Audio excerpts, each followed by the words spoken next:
ಯಾವತ್ತಾದರೂ 127 ವರ್ಷದ ಅತ್ಯಂತ ಆರೋಗ್ಯಕರವಾದ ಹಿರಿಯರನ್ನು ನೋಡಿದ್ದೀರಾ? ಇಲ್ಲ ಅಂದರೆ ಇಲ್ಲಿದ್ದಾರೆ ನೋಡಿ.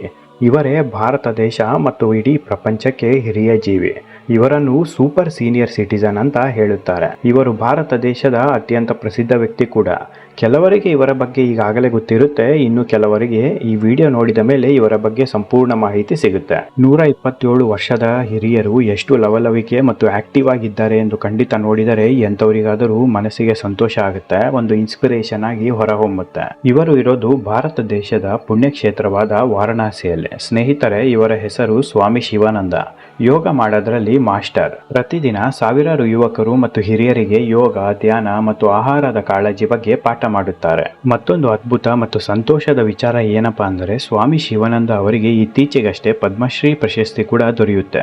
ಭಾರತ ದೇಶದ ಎಲ್ಲಾ ಸ್ವತಂತ್ರ ಹೋರಾಟಗಾರರನ್ನು ನೋಡಿರುವ ಏಕೈಕ ವ್ಯಕ್ತಿ ಈ ಸ್ವಾಮಿ ಶಿವಾನಂದ ಅವರು. ಈ ಚಿತ್ರವನ್ನು ನೋಡಿದರೆ ನಿಮಗೆ ಗೊತ್ತಾಗುತ್ತೆ. ಪದ್ಮಶ್ರೀ ಪ್ರಶಸ್ತಿ ಕೊಡುವ ಸಂದರ್ಭದಲ್ಲಿ ಸ್ವಾಮಿ ಶಿವಾನಂದ ಅವರು ಭಾರತ ದೇಶದ ಪ್ರಧಾನಮಂತ್ರಿಯಾದ ನರೇಂದ್ರ ಮೋದಿ ಅವರಿಗೆ ತಲೆ ನೆಲಕ್ಕೆ ಊರಿ ನಮಸ್ಕಾರ ಮಾಡುತ್ತಾರೆ. ತಕ್ಷಣ ಮೋದಿ ಅವರು ಕೂಡ ಎದ್ದು ನಿಂತು ತಲೆಬಾಗಿ ನಮಸ್ಕಾರ ಮಾಡುತ್ತಾರೆ. ಈ ದೃಶ್ಯ ಭಾರತ ದೇಶಾದ್ಯಂತ ಮನೆ ಮಾತಾಗಿತ್ತು. ಭಾರತ ದೇಶಾದ್ಯಂತ ಪ್ರಯಾಣ ಮಾಡಿ ಎಲ್ಲರನ್ನೂ ಯೋಗ ಕಲಿಯುವಂತೆ ಪ್ರೇರೇಪಿಸುತ್ತಾರೆ. ಅಷ್ಟೇ ಅಲ್ಲದೆ ಜೀವನದ ಮೌಲ್ಯಗಳ ಬಗ್ಗೆ ಪಾಠ ಮಾಡುತ್ತಾರೆ. ಶಿವಾನಂದ ಅವರು ಇಲ್ಲಿಯವರೆಗೆ ಸುಮಾರು 12 ಲಕ್ಷ ಮಂದಿಗೆ ಯೋಗ ಹೇಳಿಕೊಟ್ಟಿದ್ದಾರೆ. ಎಲ್ಲರಿಗೂ ಉಚಿತ ಯೋಗ ಕ್ಲಾಸಸ್ ಮಾಡುತ್ತಾರೆ, ಇಂದಿಗೂ ದುಡ್ಡು ಕೇಳೋದಿಲ್ಲ. ನೀವು ನೋಡುತ್ತಾ ಇರೋದು ಸ್ವಾಮಿ ಶಿವಾನಂದ ಅವರ ಆಧಾರ್ ಕಾರ್ಡ್. 8 ಆಗಸ್ಟ್ 1896ರಲ್ಲಿ ಜನಿಸಿದ್ದು. ಅಂದರೆ ಇವತ್ತಿಗೆ 127 ವರ್ಷದ ಹುಟ್ಟಿದ ಹಬ್ಬ. World wide book of Guinness record ಪ್ರಕಾರ ಸ್ವಾಮಿ ಶಿವಾನಂದ ಅವರೇ ಪ್ರಪಂಚದ oldest man in the world.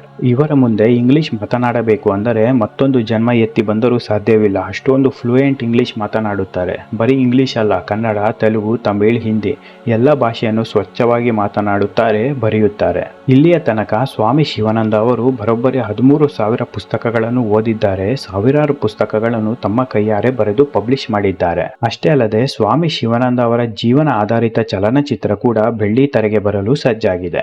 127 ವರ್ಷ ಹೇಗೆ ಬದುಕಿದ್ದಾರೆ? ಶಿವಾನಂದ ಅವರ ಜೀವನದ ಗುಟ್ಟು ಏನು ಎಂದು ಯೋಚನೆ ಮಾಡುತ್ತಿದ್ದೀರಾ? ಸ್ವತಃ ಅವರೇ ಹೇಳುತ್ತಾರೆ, ಕೇಳಿ. No money, no donation, no disease, no desire, no fruit, no milk, no money, no day sleeping. No money, no donation, no desire, no disease, no oil, no salt, no milk, no fruit, no day sleeping. ಇದು ಸ್ವಾಮಿ ಶಿವಾನಂದ ಅವರ ಜೀವನದ ಗುಟ್ಟು. 127 ವರ್ಷ ಆದರೂ hospital ಮುಖ ನೋಡಿಲ್ಲ. ಒಂದು ಸಲ ಕೂಡ ಆರೋಗ್ಯ ಸಮಸ್ಯೆ ಎದುರಾಗಿಲ್ಲ. ಜೀವನದಲ್ಲಿ ಯಾರು ಕಾಣದ ಕಷ್ಟಗಳು ನಾನು ಕಂಡಿದ್ದೇನೆ, ಆದರೆ ಎಲ್ಲವನ್ನು ಧೈರ್ಯದಿಂದ, ಸಂತೋಷದಿಂದ ಎದುರಿಸಿದ್ದೇನೆ ಎಂದು ಹೇಳುತ್ತಾರೆ. 1896ರಲ್ಲಿ ಬೆಂಗಾಲ್ ರಾಜ್ಯದಲ್ಲಿ ಸ್ವಾಮಿ ಶಿವಾನಂದ ಅವರು ಜನಿಸುತ್ತಾರೆ. ಕಡು ಬಡತನ, ತಿನ್ನೋದಕ್ಕೆ ಒಂದು ತುತ್ತು ಅನ್ನ ಇಲ್ಲ. ಬ್ರಿಟಿಷರ ಮನೆಗೆ ಎಲ್ಲರೂ ಕೆಲಸ ಮಾಡಿ ಜೀವನ ಸಾಗಿಸುತ್ತಾ ಇರುತ್ತಾರೆ.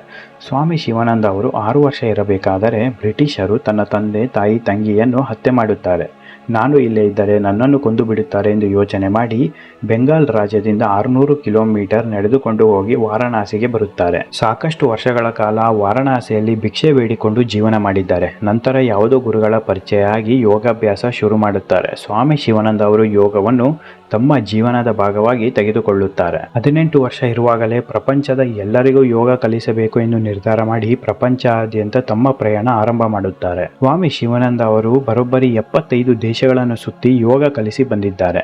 ಯಾವ ದೇಶಗಳಲ್ಲಿ ಏನೆಲ್ಲ ಇದೆ, ಸಂಸ್ಕೃತಿ, ಪದ್ಧತಿ, ಆಹಾರದ ಬಗ್ಗೆ ಸಾಕಷ್ಟು ಮಾಹಿತಿ ಇವರಿಗೆ ತಿಳಿದಿದೆ. ಸ್ವಾಮಿ ಶಿವಾನಂದ ಅವರು ಮನುಷ್ಯ ಜೀವನದಲ್ಲಿ ಹೇಗೆ ಬದುಕಬೇಕು ಎಂಬುದರ ಬಗ್ಗೆ PhD ಮಾಡಿದ್ದಾರೆ ಅಂತ ಹೇಳಿದರೂ ತಪ್ಪಾಗುವುದಿಲ್ಲ. ಸ್ವಾಮಿ ಶಿವಾನಂದ ಅವರು ದುಡ್ಡನ್ನು ನೋಡಿದ್ದಾರೆ, ಆದರೆ ಎಂದಿಗೂ ದುಡ್ಡನ್ನು ಮುಟ್ಟಿಲ್ಲ. ಈ ರೀತಿಯ ವ್ಯಕ್ತಿ ಹುಡುಕಿದರೂ ಭೂಮಂಡಲದಲ್ಲಿ ಎಲ್ಲೂ ಸಿಗಲು ಸಾಧ್ಯವಿಲ್ಲ. ಇವರು ಪ್ರತಿನಿತ್ಯ ಆಹಾರ ಏನು ಸೇವನೆ ಮಾಡುತ್ತಾರೆ ಗೊತ್ತಾ? ಬೆಳಗ್ಗೆ 2 ಚಪಾತಿ, ಮಧ್ಯಾಹ್ನ ಕೇವಲ ಅನ್ನ ಮತ್ತು ರಾತ್ರಿ 8 ಗಂಟೆಗೆ ಮತ್ತೆ 1 ಚಪಾತಿ. ಪ್ರತಿದಿನ 4 ಲೀಟರ್ ಬಾವಿ ನೀರು ಸೇವಿಸುತ್ತಾರೆ. ನೀರನ್ನು ಫಿಲ್ಟರ್ ಮಾಡೋದಿಲ್ಲ. ಎಲ್ಲ ಯುವಕರು, ಹಿರಿಯರಿಗೆ ಸ್ವಾಮಿ ಅವರು ಹೇಳೋದು ಒಂದೇ ಒಂದು ಮಾತು: ಹುಟ್ಟು ನಿಮ್ಮ ಕೈಯಲ್ಲಿ ಇಲ್ಲ, ಆದರೆ ಸಾವು ಖಂಡಿತ ನಿಮ್ಮ ಕೈಯಲ್ಲಿ ಇದೆ.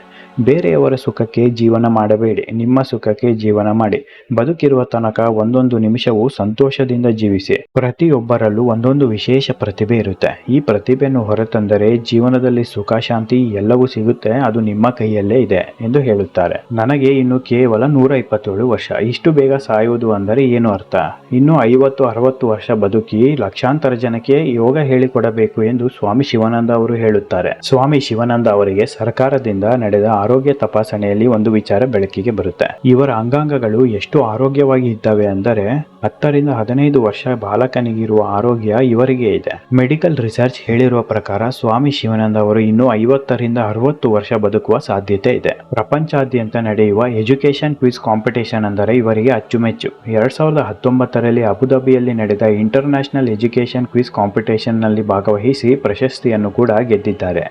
ಇವರಿಗೆ ಏರೋಪ್ಲೇನ್ ನಲ್ಲಿ ಹಾರೋದು ಅಂದರೆ ಪಂಚಪ್ರಾಣ ಅಂತೆ. ಸ್ವಾಮಿ ಶಿವಾನಂದ ಅವರ ಆಶ್ರಮದ ವಿಳಾಸ ಡಿಸ್ಕ್ರಿಪ್ಷನ್ ಬಾಕ್ಸ್ ನಲ್ಲಿ ಇದೆ. ಯೋಗ ಕಲಿಯಬೇಕು ಅಂದವರು ಇವರ ಆಶ್ರಮಕ್ಕೆ ಹೋಗಬೇಕು. 3 ತಿಂಗಳ ಯೋಗ ತರಬೇತಿ ಇರುತ್ತೆ. ಊಟ, ವಸತಿ, ಯೋಗ ಎಲ್ಲವೂ ಉಚಿತ ಸೌಲಭ್ಯವಿರುತ್ತೆ. ವಾರಣಾಸಿ ಬಸ್ ಸ್ಟ್ಯಾಂಡ್ ಮತ್ತು ರೈಲ್ವೆ ಸ್ಟೇಷನ್ ಇಂದ ಶಿವಾನಂದ ಯೋಗ ಆಶ್ರಮ ಕೇವಲ 6 ಕಿಲೋಮೀಟರ್ ದೂರ ಇದೆ. ವಾರಣಾಸಿ ವಿಮಾನ ನಿಲ್ದಾಣದಿಂದ 28 ಕಿಲೋಮೀಟರ್ ದೂರ ಆಗುತ್ತೆ. ಮತ್ತೊಂದು ಅದ್ಭುತ ವಿಚಾರ ಏನಪ್ಪಾ ಅಂದರೆ, ನೀವೇನಾದರೂ ವಾರಣಾಸಿಗೆ ಹೋಗಿ ಸ್ವಾಮಿ ಶಿವಾನಂದ ಆಶ್ರಮಕ್ಕೆ ಹೋಗಬೇಕು ಅಂತ ಕೇಳಿದರೆ ಟ್ಯಾಕ್ಸಿ, ಆಟೋ, ಸಿಟಿ ಬಸ್ ಎಲ್ಲವೂ ಉಚಿತ. 1 ರೂಪಾಯಿ ಕೂಡ ತೆಗೆದುಕೊಳ್ಳೋದಿಲ್ಲ. ಈ ಉಚಿತ ಯಾವುದೇ ಸರ್ಕಾರಿ ಸೌಲಭ್ಯವಲ್ಲ. ಇದು ವಾರಣಾಸಿ ಜನಗಳೇ ತೆಗೆದುಕೊಂಡಿರುವ ನಿರ್ಧಾರ.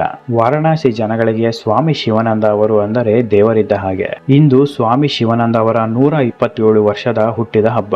ಮನಸ್ಫೂರ್ತಿಯಿಂದ ಎಲ್ಲರೂ ಸ್ವಾಮಿ ಶಿವಾನಂದ ಅವರಿಗೆ ಹುಟ್ಟಿದ ಹಬ್ಬದ ಶುಭಾಶಯಗಳನ್ನು ಹೇಳೋಣ.